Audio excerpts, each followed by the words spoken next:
যুদ্ধবিরতি ঘোষণার পর থেকে কেউ বলছিল পাকিস্তানকে একটা যোগ্য শিক্ষা দেওয়া গেছে, আবার কেউ বলছে উচিত শিক্ষা হয়নি।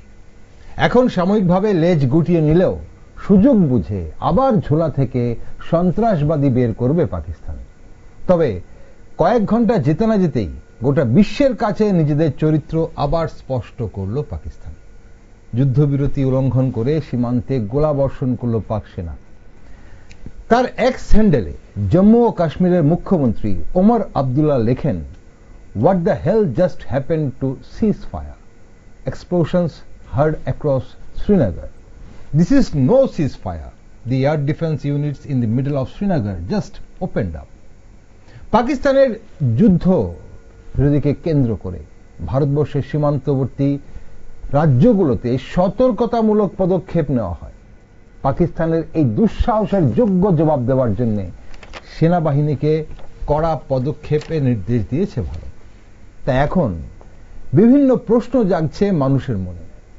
যুদ্ধবিরতি ঘোষণা করার কয়েক ঘন্টার মধ্যে ড্রোন হামলা চালালো পাকিস্তান।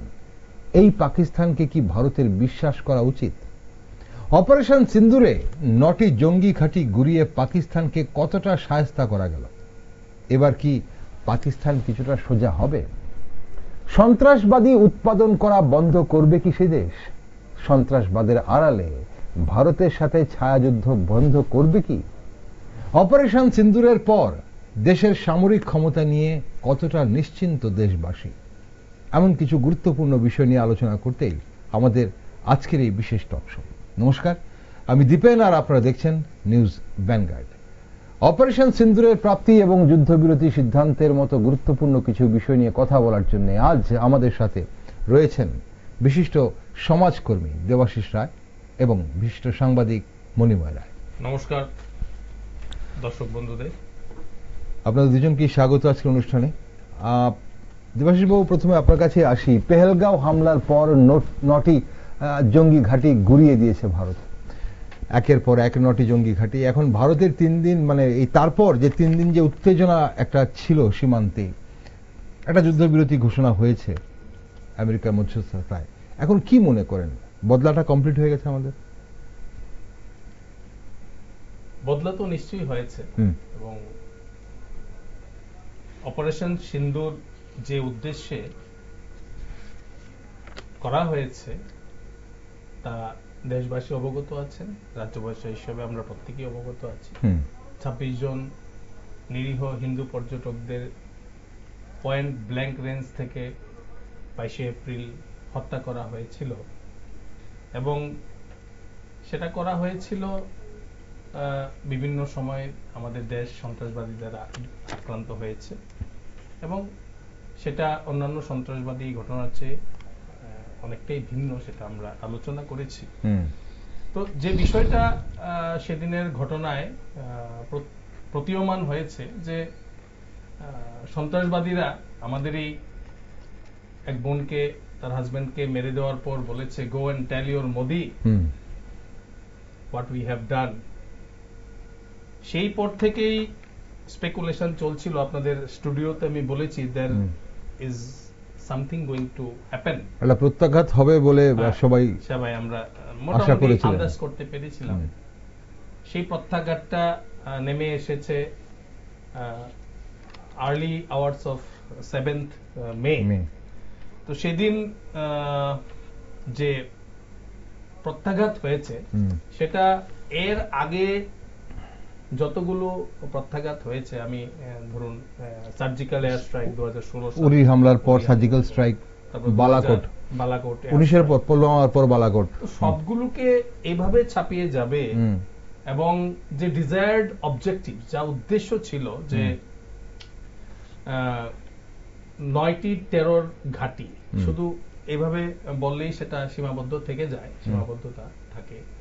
এটা বলতে হবে যে বিশেষ করে যে মাস্টার মাইন্ড ছিল 1999 সালের যে কান্দাহার বিমান হাইজ্যাক হয়েছিল, সেই বদলাটাও নেওয়া হয়েছে।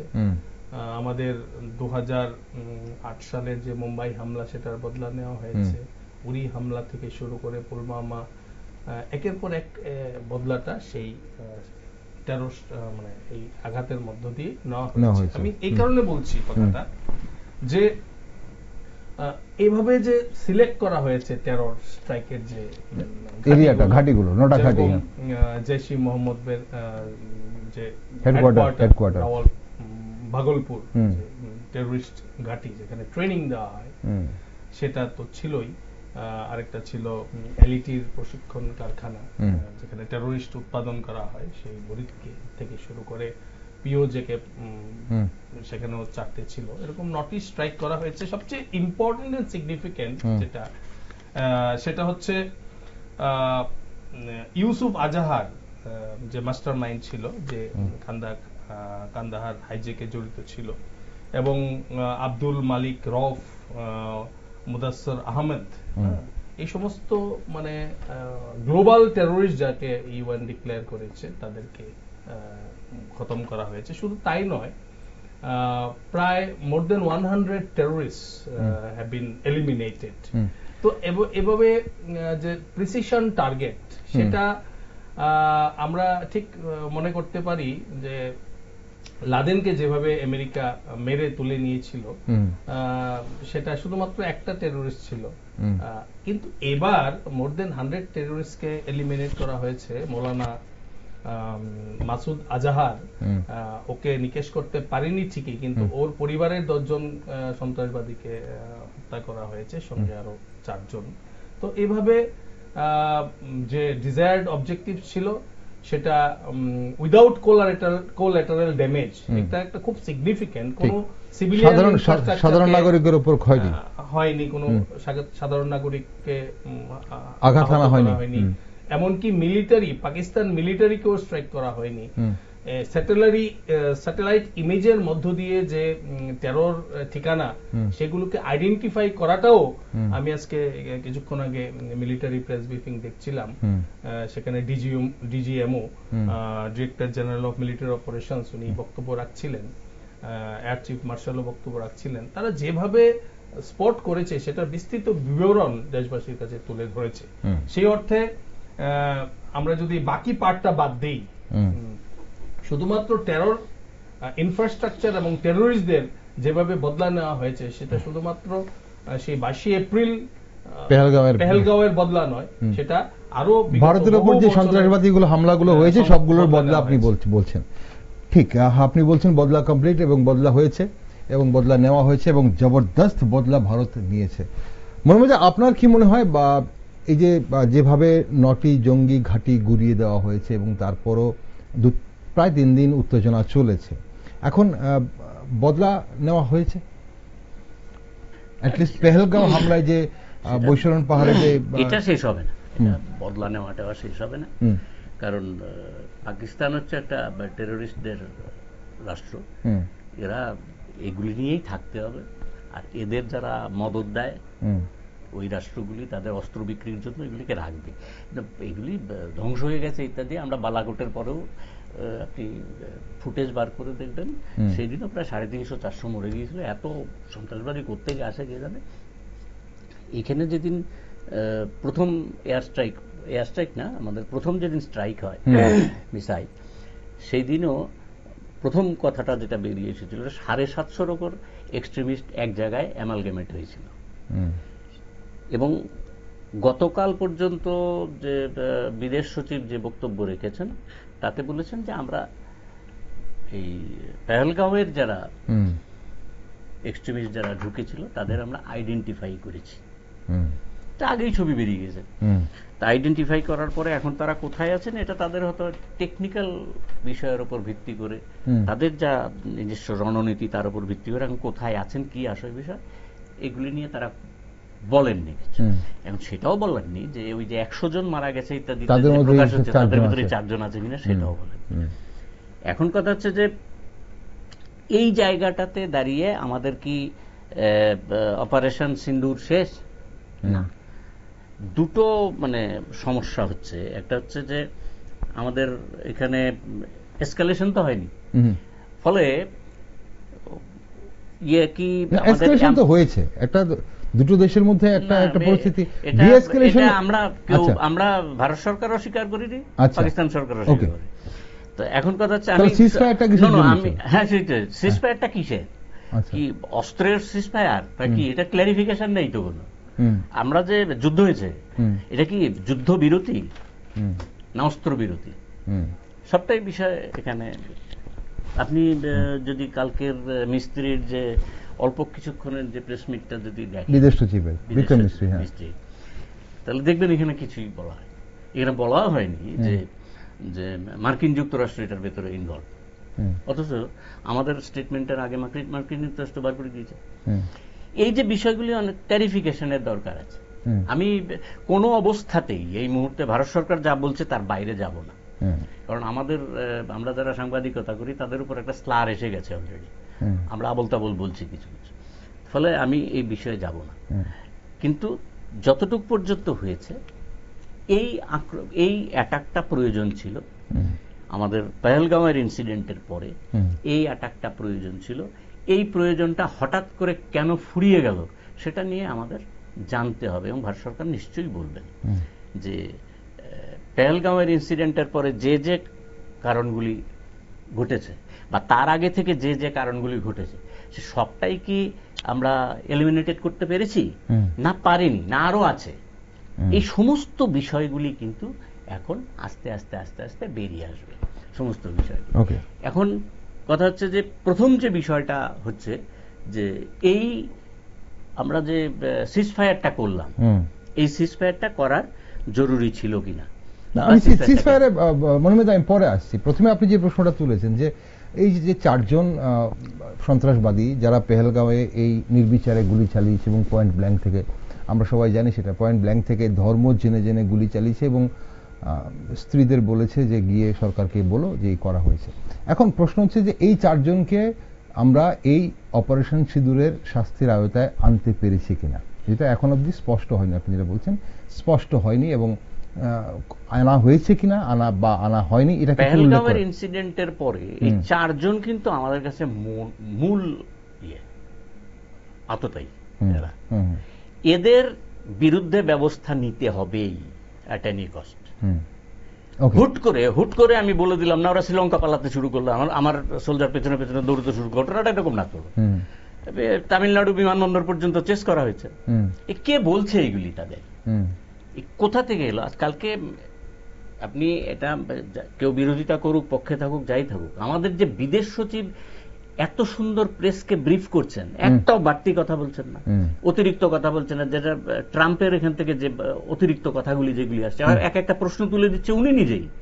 ওনাকে কে বলেছে এগুলি আমি জানি না, কিন্তু আমরাও জানি না। কিন্তু আমাদের যে বিদেশ সচিব যে কথাগুলি বলছেন সেগুলিকে যদি আপনি ধরেন, প্রত্যেকটা শব্দ যদি আপনি ধরেন, তাহলে প্রথম শব্দ হচ্ছে যে আমরা তাদের আইডেন্টিফাই করতে পেরেছি। এই যে সন্ত্রাসবাদী কাজটা যারা করেছিল তারা, উনি প্রথম সাংবাদিক সম্মেলনে সেটা বলেছেন, আইডেন্টিফাই করতে পেরেছি। প্রকাশিত ছবি টবি বেরিয়ে গেছে। এখন কথা হচ্ছে যে এদের কিন্তু আমাদের যারা ভিকটিম ফ্যামিলিগুলি, কিন্তু আপনি 100 জন মেরেছেন, 5000 মেরে দিচ্ছেন, তাদের কাছে কিন্তু ওই জায়গায় দাঁড়িয়ে আপনি কথাটা চিন্তা করুন।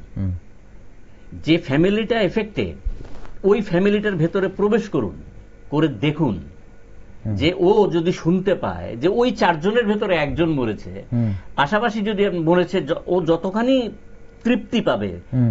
আর আপনি যদি বলেন না আমি 1000 ইয়েকে মেরে দিয়েছি, আজহারকেও মেরে দিয়েছি, ও এইসব ব্যাপারে ইন্টারেস্টেড হবে না।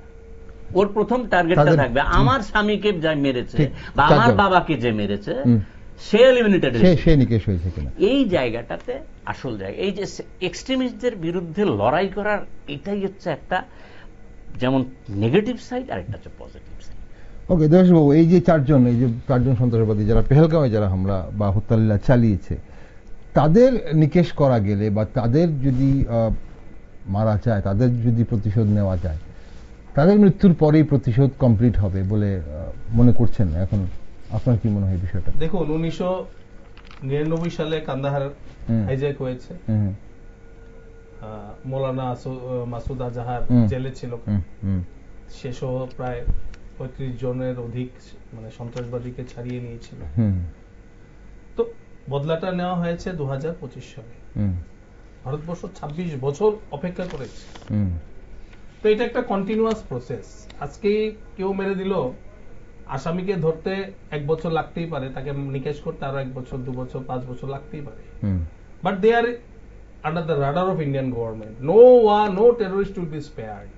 From the ends of the earth we'll find all the terrorists. এটা কিন্তু প্রধানমন্ত্রী মোদিজি বিহারের মাটি থেকে বলেছে, I want to tell the entire world. From the ends of the earth we'll find all the terrorists and eliminate them. Okay. এই যে স্টেটমেন্টটা, এটাকে হালকাভাবে নিতে হবে না। কাজেই আজকে মেরেছে কালকেই তাদেরকে নিকেশ করতে হবে, বিষয়টা এরকম না। এটা একটা সন্ত্রাসবাদের বিরুদ্ধে যে লড়াইটা, সেটা আজকে সারা বিশ্ব রিকগনাইজ করছে। আজকে দেখুন, পাকিস্তানের পাশে কোনো দেশ নেই। তুর্কি কিছু ড্রোন সাপ্লাই করেছে, কিছু আর্মস এন্ড অ্যামুনিশন সাপ্লাই করেছে। এটি এই যুদ্ধের জন্যই সাপ্লাই করেছে তা না, সেটা আগেই করেছে বা যুদ্ধকালীনও করতে পারে। কিন্তু চায়না এত বড় অল ওয়েদার ফ্রেন্ড, সে হাত গুটিয়ে নিয়েছে, ঠিক আছে। এবং যে ইসলামিক কান্ট্রিজ গুলো, তারাও হাত গুটিয়ে নিয়েছে। এখানে অনেকেই প্রশ্ন করছে, অনেকেই, আপনি যে কথাটা বলেছেন এখানে আমি একটু আপনাকে ইন্টারাপ্ট করছি, এই কথাটা অনেকেই বলছে যে পাকিস্তানের পাশে কেউ নেই, পাকিস্তানের পাশে কিন্তু কোনো শক্তিধর দেশ তো নয়, অন্যান্য দেশও কিন্তু ইসলামিক কান্ট্রিও পাকিস্তানের পাশে দাঁড়ায়নি, কিন্তু তার অ্যাডভান্টেজ ভারত কি নিতে পারবে? অবশ্যই সেটা একটা অ্যাডভান্টেজ, কারণ এই যে সন্ত্রাসবাদ ইস্যুটা কোনো একটা কান্ট্রি স্পেসিফিক নয়, এটা আপনারা মাথায় রাখবেন। এটা একটা গ্লোবাল বার্নিং একটা ইস্যু। প্রত্যেকটা দেশ সাফার করছে সন্ত্রাসবাদের জন্য, এবং সন্ত্রাসবাদের যে ফ্যাক্টরি যাকে বলা হয় সেটা হচ্ছে পাকিস্তান। কাজে কাজে এখানে গ্লোবাল যে কনসেপশন, এতে ইন্ডিয়ার ডিপ্লোমেসিটা যে ওই জায়গায় গেছে। আমি শুধুমাত্র কতজন টেরোরিস্ট মরেছে সেটার মধ্যে কিন্তু তার সাকসেস সীমাবদ্ধতা রাখছি না, এর পরে যা হয়েছে সেটা আরো বেশি সিগনিফিক্যান্ট। যেরকমটা 1960 সালে যে ইন্ডাস ওয়াটার ট্রিটি হয়েছে, সেখানে ভারতবর্ষের প্রায় 80% জল যে 6টা কূটনৈতিক পদক্ষেপ যেগুলো হয়েছে, এই যে সিদ্ধান্ত, এটা কিন্তু একটা বড় ডিপ্লোম্যাটিক ডিসিশন, সেটা ওয়ার্ল্ড ব্যাংক মধ্যস্থতা করেছে, এবং সেই ধরনের গাটস আর কোনো সরকারের প্রধান দেখাতে পারেনি। তার পরবর্তী যে সাকসেসটা হয়েছে, আপনি যদি আমাকে অ্যালাউ করেন, যে ইন্ডিয়া যে একটা প্রত্যেকটা, দেখুন উনি বলেছেন কেন যুদ্ধ ফুরিয়ে গেল, এটা প্রত্যেকটা কেন যুদ্ধ ফুরিয়ে, প্রশ্নটা কেন যুদ্ধ ফুরিয়ে গেল ব্যাপারটা এমন নয়, মানে আমরা কি পাকিস্তানকে আমরা যোগ্য শাস্তি দিতে পারলাম কিনা, দেখুন আর উই স্যাটিসফাইড। প্রত্যেকটা মিলিটারি অপারেশনে একটা ডেজিগনেটেড অবজেক্টিভস থাকে, যে আমি কতটুকু পর্যন্ত এই কারণে আমি অ্যাটাক করব বা তার উদ্দেশ্য কি। ওকে, তো operation Sindoor was mainly targeted to annihilate the terrorists and their infrastructure. Okay, ঠিক আছে, base and camps। সেটা প্রায় 21টা এরকম টেরোরিজমের কারখানা আছে, যার মধ্যে যেগুলো most important in the perspective of Indian context, সেগুলোকে 9টাকে এলিমিনেট করা হয়, বেশিরভাগ পিওকে। হ্যাঁ, পিওকে তে 4টা ছিল, আর বাকি সেগুলো ইয়েতে ছিল, মুদ্রিকে ছিল, এবং আরো কয়েকটা ছিল যে সীমান্তবর্তী এলাকাগুলো, সীমান্তবর্তী এবং পাকিস্তানি সীমান্ত, ডিপ হার্ট ইনসাইড পাকিস্তান। তো এর পরে যেটা হয়েছে, পাকিস্তান যে হরকত দেখিয়েছে, এটা হরকত দেখিয়েছে যে এর পরে মিসাইল ড্রোন অ্যাটাক শুরু করে দিয়েছে 7th নাইট থেকে এবং 8th নাইট, এবং এইগুলো ইন্ডিয়ান যে ডিফেন্স সিস্টেম, যে মানে অত্যাধুনিক ডিফেন্স সিস্টেম, সেটা বিশ্ববাসী এতদিন চাক্ষুষ করেনি, আমরা ভারতবাসীও অবগত ছিলাম না যে ইন্ডিয়ার যে ডিফেন্স সিস্টেম সেটা এত বেশি ফুল প্রুফ, এত বেশি নিখুঁত, সেটা কিন্তু এবার আমাদের দেশবাসী যেরকম, এটা কখনো টেস্টেড হয়নি, এবার টেস্টেড হয়েছে, এবং এইভাবে থাউজেন্ডস অফ ড্রোনস কে মানে আকাশে নিউট্রালাইজ করা হয়েছে। এই অভিজ্ঞতা আমারও ছিল না, আপনাদেরও ছিল না, দেশবাসীর কারোর ছিল না, সেটা আমরা অবগত হলাম, সেটা বিশ্ববাসী অবগত হয়েছে।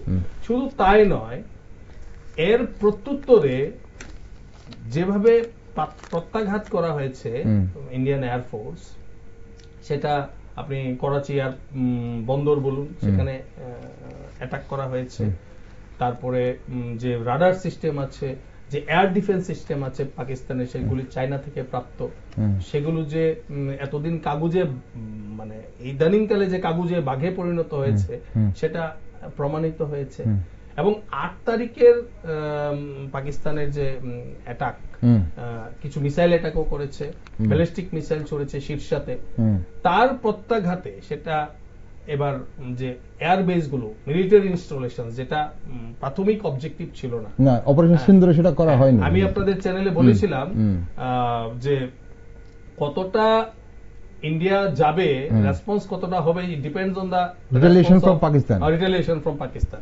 ঠিক সেটাই হয়েছে। যেই মাত্র ব্যালিস্টিক মিসাইল ছুড়েছে, একটা ফাতাহা 2 মিসাইল দিল্লিতে দিকে ছুড়েছে, সেটাকে হরিয়ানার আকাশে নিউট্রালাইজ করেছে, তার অবশিষ্টাংশ আমরা দেখেছি টিভিতে।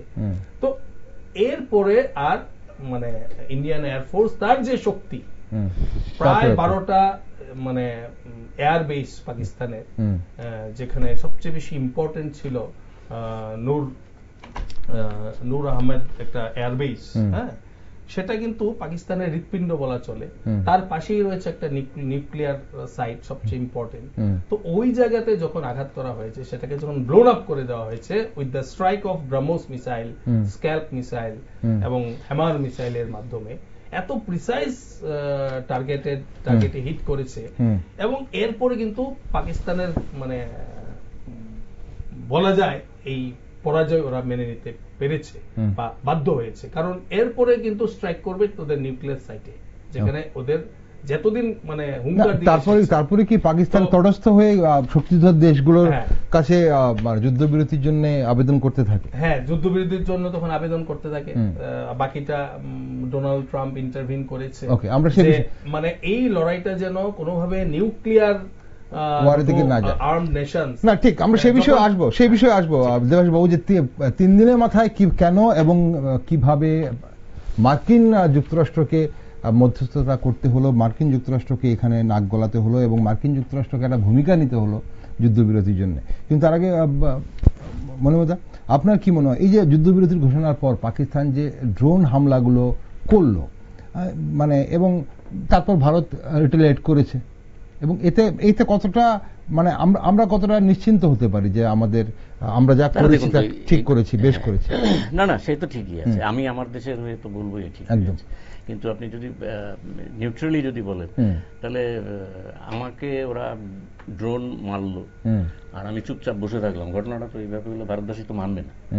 এই মুহূর্তে যদি আপনি নেন, মানে সাধারণভাবে যদি দেখেন বিষয়টা, যদি দেখেন যে এই মুহূর্তে আমাদের যুদ্ধবিরতির দিকে যাওয়ার প্রশ্নটা, দেখবেন অধিকাংশ ভারতবাসী মানবে না, যাওয়াটার কোনো সুযোগ নেই। কারণ এই মুহূর্তে আমরা সাংঘাতিক রকমের অফেন্সিভ জায়গায় ছিলাম, এবং এখন শুধু অ্যাডভান্টেজ ভারতের ছিল, অনেকটাই ছিল। ভারতবর্ষ 3 দিনের এই জায়গাতে অনেকেই বলছিল, এই ধরুন মাসুদ আজহার বা হাফিজ আব্দুল মালিক, এরা মারা গিয়েছে। আমাদের এখন পর্যন্ত ভারত সরকার এদের স্বীকার টিকার করেনি। মাসুদ আজহার মারা যায়নি, মাসুদ হাফিজ, তারপরে হাফিজ সৈয়দের কথা সবগুলি হচ্ছে আমাদের মিডিয়ার মাধ্যমে বেরিয়ে আসছে। এখন আস্তে আস্তে যখনই যত দিন যাবে, আস্তে আস্তে সবকিছু বেরোবে, সমস্ত জায়গাতেই বেরোবে। এবং আপনি যদি খুব ভালো করে কালকে রাতের যদি লক্ষ্য করেন, যারা একদম 0 পয়েন্ট থেকে শ্রীনগর থেকে যে দেশপাত পাঠাচ্ছে, যদি খুব ভালো করে পড়েন, তাহলে কিন্তু শ্রীনগরের যথেষ্ট ক্ষতি হয়েছে আমাদের। এই ক্ষতিটা সামলানোর জন্য দায় ভারত সরকারের ছিল কিনা সেটাও দেখতে হবে। আমাদের সমস্ত সাধারণ মানুষ যাতে না মারা যায়, সাধারণ মানুষের দিকে লক্ষ্য রেখেই হয়তো এই যে আমাদের এই মুহূর্তে যে যুদ্ধবিরতিটা আমাদের মানতে হচ্ছে। কিন্তু কথা হচ্ছে যে ট্রাম্প বা মার্কিন প্রশাসনকে কারা রিকোয়েস্ট করেছে, সেটা মার্কিন প্রশাসনও বলেনি, আমরাও বলিনি, পাকিস্তানও বলেনি। কেমন, আমি প্রথমেই বলেছি, আমি ওই ওখান থেকে এখান থেকে যে বিষয়গুলি বেরিয়ে আসছে, এগুলির ভেতরে আমি যাবই না। ভারত সরকার যা বলেছে, মার্কিন সরকার যা বলছে, তার উপর ভিত্তি করেই আমি বলবো। কারণ মিডিয়াতে প্রচন্ড রকমের আমরা চাপে আছি এখন মিডিয়া, কারণ আমরা যেভাবে আমরা করাচি দখল করে নিয়েছিলাম বা ইসলামাবাদ, এগুলি আমার ভারত সরকার বলছেই না। যদি হয়ে থাকে অসুবিধা কি? আমার তো দেশের মানুষ তো চাইছে আমরা একটা ভয়ঙ্কর কিছু শাস্তি দেই ওদের। দিনের পর দিন এরা ঘটনা ঘটিয়ে যাচ্ছে। যখন আমরা শুধুমাত্র টেরোরিস্ট অ্যাটাকের দিকে যাচ্ছি, তখন ওরা পুঞ্চে আমাদের সাধারণ মানুষের উপর মেরেছে। 15 থেকে 18 জন মারা গেছে, এটার সংখ্যা আরো বেড়েছে, এখন আমাদের কাছে আসেনি তথ্যটা। 33 জনের অবস্থা খুবই খারাপ। এই যে জায়গাগুলি, আমরা চুপচাপ কেন বসে থাকবো? কেন আমরা রিটালিয়েশনটা তীব্রভাবে করব না? কোন জায়গায় সমস্যা ছিল? আমরা ওদের বিমানবন্দরগুলি নষ্ট করেছি, আবার আমরাই সেই নিউজ এজেন্সি আবার বলছি যে ফাইটার বিমানগুলি টেক অফ করছে। এখন আপনি যদি খুব ভালো করে বাঁচেন, যুদ্ধ এভাবে যুদ্ধ তো না। আমরা যে রিটালিয়েশনগুলি করেছি, আমাদের যে মূল টার্গেট যেটা ছিল, মূল টার্গেটটা কি ছিল? যে পেহেলগাঁওয়ে যারা ঘটনাটা ঘটিয়েছে তাদের বিরুদ্ধে ব্যবস্থা নেব। কারা ঘটিয়েছে? আর এদের পেছনে যারা যারা আছে তাদের বিরুদ্ধে ব্যবস্থা, তাদের মদতদাতারা, পরিকল্পনা যারা করেছে। যদি মদতদাতা যদি পাকিস্তান হয়েই থাকে, পাকিস্তানকে নিয়ে তো কোনো মতবিরোধ নেই, তাহলে আমরা কেন শেষ পর্যন্ত শাস্তিটা দেব না? 71 দিয়েছি তো আমরা, যেভাবে যে কাজই করে পাকিস্তানকে শাস্তি দেওয়া মানে, আমি একটু ইন্টারাপ্ট করছি এখানে, পাকিস্তানকে শাস্তি দেওয়া মানে পাকিস্তানের সাধারণ নাগরিক বা পাকিস্তানের প্রথম ইনিশিয়ালি ভারত যেটা করেছে, সাধারণ নাগরিক বা পাকিস্তানের সামরিক যে ইনফ্রাস্ট্রাকচার গুলো আছে কোনটাকে ভারত আঘাত করেনি। ভারত আঘাত এনেছে। এখানে বিতর্ক আছে একটা। সাধারণ ওদের আমাদের রিটালিয়েশনের ক্ষেত্রে সাধারণ পাবলিক এফেক্টেড হবে না, এটা ধরতেই পারেন না, হবেই। আর আমরা যখন অ্যাডভান্স পার্টি থাকবো, আমাদের কিছু লস হবে। আমরা যদি ধরে নেই যে আমরা ওদের তৈরি করবো, এবার ওদের ব্যাপকভাবে জবাব দেবো, আমাদের কিছু ক্ষতি হতে পারে, এটা মেনেই নিতে হয় আমাদের। ওদের আমরা যেমন বলছি আমাদের এতজন মারা গিয়েছে, ওরাও বলছে ওদের এতজন মারা গিয়েছে। না, কিন্তু ভারতবর্ষে যে অপারেশন সিন্দুর যেটা একদম টার্গেট ওরিয়েন্টেড ছিল, একদম শুধু সন্ত্রাস ঘাঁটিগুলো বা সেই বেসগুলোতে বা সেই ক্যাম্পসগুলোতে, সেটাই তো ধরছি। সাধারণ মানুষের এটা মানে আপনি ভারতের উদ্দেশ্যে আর্মি টেকনোলজি হিসেবে যদি চিন্তা করেন, নিখুঁত হয়, অনেক ক্ষেত্রেই নিখুঁত হয়, একেবারে 100% নিখুঁত হয় না। আচ্ছা, এই যে স্প্লিন্টার গুলি ছুটে গিয়ে এটা ধরুন, এটা কিছু না কিছু মানুষ এদিক ওদিক ইনজিওর্ড হবে, মারা যাবে, এইসব হবে। যদি এগুলি হবেই কোনো অবস্থাতে টার্গেট মিস হতেই পারে। কিন্তু এই যে জায়গাটাতে আমরা আসল যে জায়গাটাই করতে যাচ্ছি, যে এই যে এর পরিপ্রেক্ষিতে আমরা যে টার্গেটটা নিয়ে এগিয়েছি, যে টেরোরিস্ট অ্যাক্টিভিটিস আমাদের বন্ধ করতে হবে অ্যাট এনি কস্ট। আমাদের লড়াইটা টেরোরিস্ট অ্যাক্টিভিটিসের বিরুদ্ধে, আর মদতদাতারা তার পাশে আছে, তারাও পাশাপাশি বাঁচাতে আসলে তারাও এফেক্টেড হবে। এই যে জায়গা, তাই ভারত করেছে, এটাই করার চেষ্টা হয়েছে। আমি এখন মানে অ্যাড করতে চাই, দেখুন আজকের সন্ধ্যার পরে যে ডিজিএমও ইন্ডিয়ার এবং এয়ারফোর্স যিনি আছেন, এয়ার মার্শাল একে ভারতী, ওনাদের যে স্টেটমেন্ট, এতে লক্ষ্য করা গেছে যে ভারতবর্ষ যখন এয়ার স্ট্রাইক করছিল, তখন কিন্তু পাকিস্তানে তো রাগ কান্ট্রি, মানে এত তাদের মরাল এত লো হয়ে গেছে, এরা তো ইন্ডিয়ার সিভিলিয়ান স্ট্রাকচারে আঘাত করছিল, গুরুদ্বারে অ্যাটাক করেছে, সাধারণ মানুষকে মেরেছে, আমাদের একজন কমিশনার মারা গেছে। তো যাই হোক, এরা কি করেছে, নিজেদের দেশে এয়ার স্পেস বন্ধ করার পরেও মানে সিভিলিয়ান বিমান চালিয়ে দিয়েছে, ইসলামাবাদ থেকে লাহোর, এরকম অনেক দেরিতে বলেছেন, এটা আগেই হয়ে গিয়েছে, কিন্তু এরাদের মানসিকতাটা বুঝতে হবে, এরা রাগ কান্ট্রি, এরা যা কিছু করতে পারে। এরা চেয়েছিল একটা সিভিলিয়ান একটা বিমান যদি ভারতের কোনো কিছু মিসাইল দিয়ে অ্যাটাক হয়, তাহলে ইন্টারন্যাশনাল কমিউনিটির যে মানে এদের মনুষ্যত্ব বা ইত্যাদি নিয়ে আলোচনা করা, এয়ার ডিফেন্স এবং ভারতের সেনাবাহিনী এতটা সংযমের পরিচয় দিয়েছে যে টার্গেট ছাড়া কোনো কিছুকে কিন্তু আঘাত হানা হয়নি, যাতে একটা লোকও মানে সিভিলিয়ান মারা না যায়, সেই প্রচেষ্টাটা ভারত সরকার করেছে, তার মিলিটারি ইন্ডিয়ান মিলিটারি করেছে। ওয়ারেস মানে সেটা পাকিস্তানের ক্ষেত্রে সম্পূর্ণ উল্টো, এরা শুধুমাত্র সিভিলিয়ান ইনফ্রাস্ট্রাকচার, সিভিলিয়ান লোকজনদের বাড়ি, গুরুদ্বারা, এগুলি করে ইন্ডিয়ার মধ্যে যে একটা মানে বন্ধন আছে, সেটাকে ডিভাইড করতে চেষ্টা করেছে। Okay. এদের মানসিকতাটা বুঝতে হবে। আজকে আমি 2025-এ দাঁড়িয়ে এদের মানসিকতা নতুন করেছেন এর কিছু নেই, এরা সবসময় এরকম, এদের নতুনত্ব কিছু নেই এদের ভিতরে। এরা এই যে পুঞ্চ, রাজৌরি এই সমস্ত জায়গায় যে ধরনের ঘটনা ওরা ঘটিয়েছে এগুলি প্রকাশ করা যাবে না এক্ষুনি সরকারি ভাবে বলুন।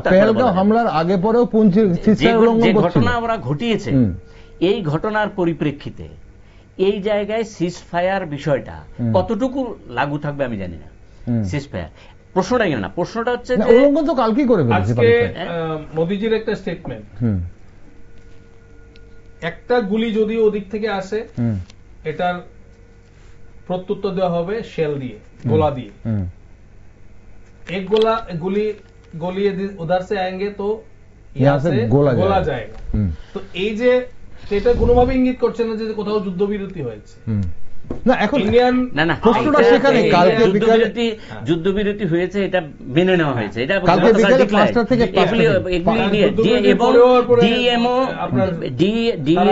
ওদের ডিএমও আমাদের ডিএমও যেটা বলা হচ্ছে না সেটা এক্ষুনি বলবো।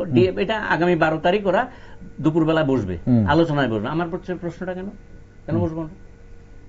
এবং সিগনিফিকেন্টলি মার্কিন থেকে যে তথ্যটা বেরিয়ে এসছে এবং তারা যে স্টেটমেন্টটা করছে যে আমাদের দু দেশের আলোচনা হবে তৃতীয় কোন একটা নিরপেক্ষ দেশে। কেন, কি কারণ? ওদের সঙ্গে কিসের আলোচনা? ওরা ডাইরেক্টলি আমাদের এখানে ইয়ে করা হচ্ছে, করছে, ওরা ইনভলভ, ওরা আমাদের এক্সট্রিমিস্ট প্রবলেমের জন্য এখনো ভারত সরকার সেরকম কালকে ঘোষণা হয়েছে DGMO from third party regarding Kashmir issue or any bilateral issue. আপনি বলেন যে থার্ড পার্টি কোনো এন্ট্রি নেই, তাহলে এই যে আমাদের সিজফায়ার ঘোষণা করার আগে মার্কিন যুক্তরাষ্ট্রের হেডকোয়ার্টার থেকে এই মেসেজটা কি করে? এখন এটা নিয়ে কিন্তু একটা তৃতীয় পক্ষ কেন ঢুকলো, কিভাবে ঢুকলো? কারণ আমাদের নির্দিষ্টভাবে এখনো সিমলা চুক্তি বহাল, কোন অবস্থাতে কাশ্মীর নিয়ে আসবেন। লাস্ট দ্বিতীয় যে স্টেটমেন্টটা বেরিয়েছে ট্রাম্পের, ভয়ঙ্কর স্টেটমেন্ট। উনি মধ্যস্থতা করতে চেয়েছেন ভারত এবং কাশ্মীর নিয়ে, না সেখানে তো আমাদের ভারত বলে দিয়েছে, ঘটনাটা আমাদের বর্তমান প্রধানমন্ত্রী সহ অনেকেই বলেন, তারপরেও উনি স্টেটমেন্টটা করেছেন। করার পরে এই পরিপ্রেক্ষিতে কি বলেছেন যে বিজনেস, যে টোটাল লাইনটা যদি আপনি পড়েন তাহলে ভয়ঙ্কর, বিজনেস থেকে আরম্ভ করে দু দেশকে উনি সাহায্য করতে প্রস্তুত। এবং এই জায়গায় দাঁড়িয়ে যে প্রশ্নটা স্বাভাবিকভাবেই আসবে, তৃতীয় পক্ষের তো এখানে ঢোকারই কথা না। আপনি এই যে খুব ভালো করে স্টেটমেন্টগুলি যদি দেখেন, এই যে যেটা ওয়াশিংটন থেকে বেরিয়েছে, দেখবেন এখানে বলছে আমাদের অজিত দোভালের সঙ্গে কথা হয়েছে, বিদেশ সচিবের সঙ্গে কথা হয়েছে, পাকিস্তানের বিদেশ সচিবের সঙ্গে কথা, মানে ওদের তো বিদেশ মন্ত্রী মানে উপপ্রধানমন্ত্রী, বিদেশ মন্ত্রীর সঙ্গে কথা হয়েছে। তার সঙ্গে সিগনিফিকেন্ট বিষয়, তাদের জেনারেল মির্জা এবং জেনারেল মুনিরের সঙ্গেও তারা কথা বলেছেন, এই দুজন সেনাবাহিনীর সঙ্গে আমাদের বিদেশ সচিব মার্কিন যুক্তরাষ্ট্রের এবং তাদের উপরাষ্ট্রপতি কথা বলেছেন। তার 24 ঘন্টা আগে উপরাষ্ট্রপতি স্টেটমেন্টটা কি, ওদের ওখানে কি হচ্ছে আমাদের এদিকে দেখার জন্য, আমরা এদিকে তাকাবো না। তার 24 ঘন্টা পরে কি? এখন আমেরিকার ভূমিকাটা নেই, আপনি চিন্তা করে দেখুন। এই ডোনাল্ড ট্রাম্পকে কখনোই আপনি টেকেন ফর গ্রান্টেড বলতে পারেন। উনি কখন কোন কথা বলবেন সেটা দেখে যদি কোনো একটা দেশে, দেখুন এগুলি হাইপোথেটিক্যাল কথাতে যাব না, উনি যেটা করেছেন সেটা নিয়ে বলছি। উনি কি করবেন আর কি না করবেন, আমরা এটা নিয়ে বিতর্কে যাচ্ছি না। He is a businessman, he means business. এখন আমাদের এখানে আমাদের দু দেশের মধ্যে এই কন্ডিশনের মধ্যে আমেরিকার যে আমাদের আগে যুদ্ধবিরতির আগে আমেরিকা যুদ্ধবিরতি ঘোষণা করলো, তা নিয়ে প্রশ্ন অনেকেই। উনি বলুন না, উনি ক্লিয়ার করে বলুন কে গিয়েছিলেন ওনার কাছে। আমেরিকা যুদ্ধবিরতি ঘোষণা করেছে, সিজফায়ার ঘোষণা করেছে, সেটা কিসের পরিপ্রেক্ষিতে? কোনোদিন হয়নি। সুপার পাওয়ার তার পরিপ্রেক্ষিতে, কেন নাকি ভারতের বন্ধু তার পরিপ্রেক্ষিতে, না দুদেশের উপর? দুদেশেরই বন্ধু, দুদেশের উপর ওনার অধিকার আছে। পাকিস্তান, মার্কিন যুক্তরাষ্ট্র তথ্য যদি আপনি ঘাটেন, 65 ওয়ার থেকে যতবার পাকিস্তানের সঙ্গে আমাদের ক্ল্যাশ হয়েছে, মার্কিন যুক্তরাষ্ট্র আমাদের পাশে দাঁড়ায়নি। তথ্য বলে দিচ্ছে। এই জায়গায় দাঁড়িয়ে, এখন যে জায়গাটায় দাঁড়িয়েছি, এই জায়গায় দাঁড়িয়েছে আগামী মঙ্গল। তখন পাকিস্তানের সঙ্গে মার্কিন যুক্তরাষ্ট্র যে সম্পর্ক ছিল, সেটা আজকের পাকিস্তানের সঙ্গে কি আছে কি? মানে তখন আপনি ওদের স্টেটমেন্ট তো বলছে হ্যাঁ আছে। এখন কথা হচ্ছে যে এই জায়গায় এরা অস্ত্র বিক্রি করেছে, উনি ব্যবসায়ী, আপনি যেটা বলেছেন একদম। না, সবচেয়ে বড় কথা, অস্ত্র বিক্রি করবে। অস্ত্র বিক্রি 24 ঘন্টা আগে 24 ঘন্টা এখন ইন্ডিয়ার কাছে চলে এসেছে। চীনের যে অস্ত্রের যে মানে নমুনা এবার ভারতবাসীরা প্রত্যক্ষ করেছে, সেটা একদম ফালতু পর্যায়ে। এদের না আছে কোনো এয়ার ডিফেন্স সিস্টেমের কোনো স্টেবিলিটি, না আছে ওদের মানে যেটা JF-70। তো এই ধরনের মানে এয়ারক্রাফট গুলোকে সহজেই নিউট্রালাইজ করা যাচ্ছে। ইন্ডিয়ার যে আকাশ ডিফেন্স সিস্টেম, ইন্ডিজেনাস যে ডিফেন্স সিস্টেম, সেটা কিন্তু আজকে বিশ্ব দরবারে প্রতিষ্ঠিত। তো এখানে ডক্টর প্রহ্লাদ রামারাও যে মানে আকাশ ডিফেন্স সিস্টেমের যে জনক, সেগুলো আমাদের দেশবাসী জানতে হবে যে ইন্ডিয়ার ডিফেন্স সিস্টেমটা কেন এত স্ট্রং হলো। সেটা কি শুধুমাত্র রাশিয়ার S-400 ডিফেন্স? রাশিয়ার S-400 ডিফেন্সটা লং রেঞ্জের, এটা multi layered air defence system এখানে কাজ করেছে। সেটা 0 to 50 কিলোমিটার, 50 to 150, 150 to 450, এই ধরনের বিভিন্ন রেঞ্জে মাল্টি লেয়ার ডিফেন্স সিস্টেম কাজ করেছে। যে তথ্যগুলি দিচ্ছেন সেগুলি একটা তথ্য মিথ্যে কথা না, যে কথাটা সামরিক শক্তি কথা বলছেন। আজকে চীনের অস্ত্রের বাজার হুমকির মুখে। এখন দেখুন, এরা আফ্রিকাতে বিক্রি করত, এই যে ওদের এয়ার ডিফেন্স সিস্টেম, সেটা এরকম ভাবে প্রজেকশন করা হয়েছে। এখন যতটুকু আমরা জেনেছি, আমি সত্য মিথ্যা জানি না, এতটুকু জানা গেছে যে আফ্রিকান কান্ট্রিজ গুলো এদের সমস্ত যে অর্ডার দিয়েছে এগুলো ক্যান্সেল করছে, এবং ইন্ডিয়ার যে ইন্ডিজেনাস যে ডিফেন্স মেটেরিয়ালস, সেটা আমি কয়েকটা বললাম, এবং সেগুলোর চাহিদা বেড়ে যাচ্ছে সারা বিশ্বের বাজারে।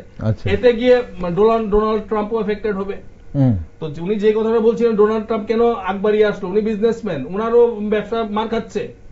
ভারতবর্ষ যে একটা গ্লোবাল সুপার পাওয়ার, তাহলে ভারতবর্ষের সামরিক শক্তি যেন প্রকাশিত না হয়, টেস্টেড না হয়, তার জন্য আপনি বাধা দিল বললেন আমেরিকা, এবং এটাকে মিডিয়েট করার চেষ্টা করেছে। হ্যাঁ, ইন্ডিয়ার যে ডিজায়ার্ড অবজেক্টিভস, এই সামরিক যে অপারেশন সিন্দুর, সেটা মিট আপ হয়ে গেছে। ওকে, তো দ্যার ইজ নো কোশ্চেন। না, এই জায়গায় আমি ডিফার করি, কারণ ইন্ডিয়ান এয়ারফোর্স ইন্ডিয়ান এয়ারফোর্স আজকে স্বীকার করে নিয়েছেন, বলেছে অপারেশন সিন্দুর শেষ হয়নি। আমরা এখানে কথা বলতে এসেছি, তো আমাদের তথ্যটা সঠিকভাবে বলতে হবে। ইন্ডিয়ান এয়ারফোর্স একেবারে ক্যাটাগরিক্যালি বলে দিয়েছে অপারেশন সিন্দুর শেষ হয়নি। আমি যেটা বলতে চাই, অপারেশন সিন্দুর শেষ হয়নি, অপারেশন সিন্দুর চলবে। প্রশ্নটা এখানে, আপনার প্রশ্নটা যেটা ছিল, কোথায় গেল? যে জায়গাটায় বলার দরকার, মার্কিন যুক্তরাষ্ট্র এই IMF লোন যে পাকিস্তান পেয়েছে রিসেন্টলি, মার্কিন যুক্তরাষ্ট্র সাহায্য করেছে, আমার কাছে আপনার কাছে আছে, আপনি বলে দিয়েছেন, আপনি বলে দিয়েছেন আপনার কাছে তথ্যটা আছে। আমার কাছে যে তথ্যটা আছে সেটা হচ্ছে যে মার্কিন যুক্তরাষ্ট্র সাহায্য করেছে। চীনের কথাটা আমার কাছে নেই, আমি কেন? আমি কথা হচ্ছে যে আপনার কাছে আছে, আমি বলে দিলেন, আর আমি তো অস্বীকার করছি না যে আপনি এটা ভুল বলছেন। ঘটনা হচ্ছে যে 1 লাখ মিলিয়ন ইউএস তাকে সাহায্য করেছে 1981-এ। এই ইউএস আমরা যদিও পেয়েছিলাম এই ইয়েটা, মানে এই একই লোন আমরাও পেয়েছিলাম IMF থেকে, কিন্তু মার্কিন যুক্তরাষ্ট্র বাধা দিয়েছে আমাদের ক্ষেত্রে। এই যে ঘটনাটা, এই ঘটনাটাকে কেন বলছি, এই যে উনি এয়ার ডিফেন্স সিস্টেমের কথা ইত্যাদি বললেন, এই ঘটনাগুলি যতগুলি মানে প্রকাশিত হয়েছে, ভারত সরকার বলেনি, প্রকাশিত যা হয়েছে আমাদের যে সিস্টেম আছে, সেই জন্যই মানুষ অবাক হয়ে গেল যে আর তো দিন 7 ছিল, এই লড়াইটা যদি শুরু হতো, মানে ম্যাক্সিমাম 7 days। দেখুন, আপনি কন্ট্রাডিক্ট করছেন। এখনই বললেন যে অপারেশন সিন্দুর শেষ হয়নি, আবার বলছেন যে মানুষ চাইছে আর একটু ফাইট করতে। না না না, কোথায় কন্ট্রাডিক্ট হলো? না না না, কোথায় কন্ট্রাডিক্ট হলো? বিষয়টা এরকম না না না, মানে- কোথায় না, না, আমরা- আমরা basically আমাদের- আমার কথাটা কন্ট্রাডিক্ট হবে। ঘটনাটা এরকম না, ঘটনাটা হচ্ছে যে তাহলে মানুষ চাইছিল, মানুষ এটাকে না না, আমি statement, যেটা বলতে চাইছি যেটা যে আপনি আমার হয়তো বলবেন আমার যে এই জিনিসগুলি আছে। অপারেশন সিন্ধু শেষ হয়েছে, আর নয়তো বলবেন নো শেষ নো, কেন হয়নি। শেষ হয়নি? আমি কেন বলবো? কারণ যদি আমার বলেন কাছে শেষ হয়নি, আমি কেন তাহলে বলবো? এখন আমার বলবেন কাছে কেন? তথ্য আছে, ইন্ডিয়ান এয়ারফোর্স বলছে যে অপারেশন সিন্ধু শেষ হয়নি, বেরিয়ে গেছে প্রকাশিত তথ্য। তাহলে ঠিক আমি আছে, কেন বলবো? it will continue। নো, আর তাহলে আরো 7 দিন থাকার কথা হ্যাঁ, কথা সেটাই আসতো। বলছি। না, আরো 7 দিন আমাদের থাকতো যে কেন বলছেন? নো, আমাদের যে জায়গায় দাঁড়ানো, যে জিনিস আমাদের ওই আছে, জায়গায় যে তথ্যগুলি contradiction আপনি হচ্ছে। দিলেন, এই তথ্যটা আমার কাছে থাকলেও আমি দেব না, কারণ আমার এয়ার ডিফেন্স বা ইত্যাদি পরিপ্রেক্ষিতে এটা সম্পূর্ণভাবে আমার নিজস্ব কনফিডেন্সিয়াল ব্যাপার, আমি দেব না, কারণ এটা অনেক মানুষ দেখছে, কোনো অবস্থাতেই দেব না।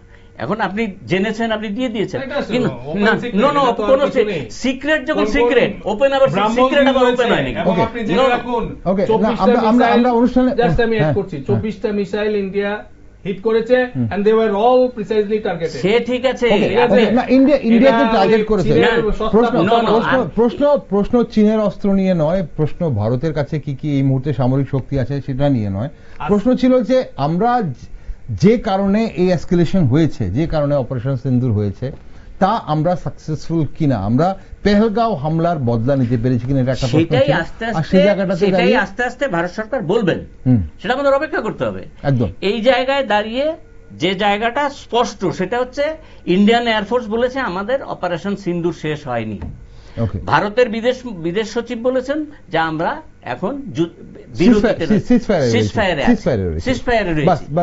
পরবর্তী সময়ে যেটা সেই জায়গাটা বাস আমার অনুষ্ঠানের সময় ফুরিয়ে এসেছে, আমরা সেই জায়গাটা দিয়ে একটা কনক্লুশন পয়েন্টে আসছি। অবশ্যই ভারতের যে সামরিক শক্তি, দেবাশিস বাবু, সামরিক শক্তি যেটা টেস্টেড ছিল না, আপনি যেটা বললেন যে এবার টেস্টেড হওয়ার পর বিশ্বের বহু তাবড় দেশের হয়তো এই মুহূর্তে মানে ভ্রু কুচকে যাবে যে এটা কি হলো, এটা কেন হলো।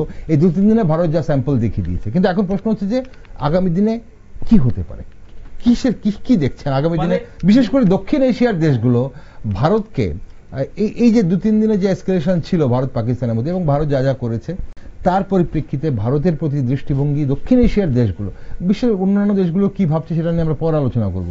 দক্ষিণ এশিয়ার দেশগুলো কিভাবে দেখছে ভারত? প্রথমত সাউথ এশিয়ান কান্ট্রিজের মধ্যে